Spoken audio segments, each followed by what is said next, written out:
next question goes to the people who are running for the U.S. Senate and the House of Representatives. It's the final question, so everybody. Oh, okay. Everybody can answer this then, since it is the final question. It's concerning campaign finance. Our candidate in California has spent $150 million on her campaign, which is obscene. What is your position on campaign finance? Thank you. There are 3 points I'd like to make, and I think it's absolutely critical to have campaign finance reform. I'm supportive. I'm a co-sponsor of nearly every finance reform bill in the House of Representatives because I think it's critical. It's about a couple of things. It's about, one, leveling the playing field. That's the bottom line. It's about making sure that the 2 people or 3 people that run for the office have equal resources and equal ability to get their message out to the people. That's what it's about. If we do that and we do that the right way, people talk about term limits, you won't really need term limits because you will have a balanced approach. You will have everyone having the same ability to get the message out.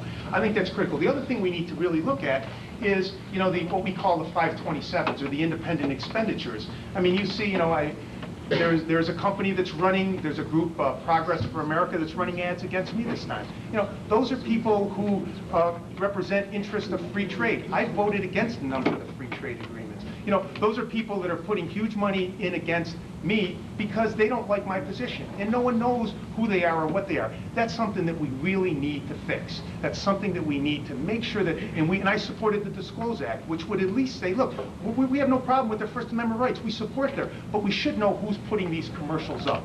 And the third thing I think that is critically important is getting independent groups to outline the districts, and I'll talk just about congressional districts. You want to know the best way to change Washington? Have independent bodies recommend the districts when we reapportion. So they don't make the Democratic districts more Democratic and the Republican districts more Republican, which creates more and more divisiveness. We should have independent panels drawing up the congressional districts so that we have a balance. That would be the very best way to get away from the divisiveness. Otherwise, we're just going to have more safe Democratic seats, more safe Republican seats, and there's only 60 or 70 moderate seats that switch back and forth. Those are the ways that we can really reform election law in this country. Thank you. Thank you. Thank you. Richard Hanna. Over 100 years ago, a guy named Alex de Tocqueville said that when Congress figures out it can bribe people with their own money, our country is in trouble. What you see, with this, in part because of the stimulus package, is, and at the state level also, they come back here and they basically buy our votes with our money. They run around and you'll get whatever it is you get. And I suppose that's part of the system. The problem is the way the deficit and the debt are growing in this country, that whatever it is, it's peanuts. It is a zero-sum game.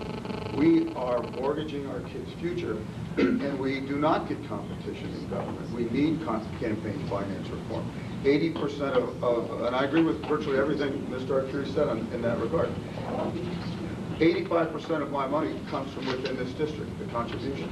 And we've outraised Mr. Arcuri 2-to-1. That's not the point.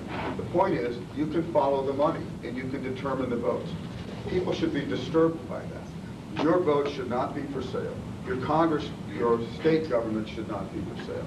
And it's a shame that I get criticized because I'm able to be competitive because I've been somewhat successful in my life. I would like to see more people do what it is I'm doing today. I think that it should be that way, that people should be able to get involved in the government, that we should be able to take back our government, that there should be competition, not just with people with money, but with people with ideas, and there should be a way to allow that to happen. The incumbency is an enormously powerful thing. For a guy like me to go up against a gentleman like Mr. Arcuri is extremely difficult. There's so much about the system that is guaranteed to get him reelected. And I think that we need competition in our political system. And we need to remember that good governance can't be bought and it can't be sold. And you should look throughout this campaign between Mr. Arcuri and myself.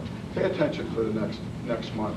Listen to what we have to say, and you decide. Thank you very much, Richard. Your time is up.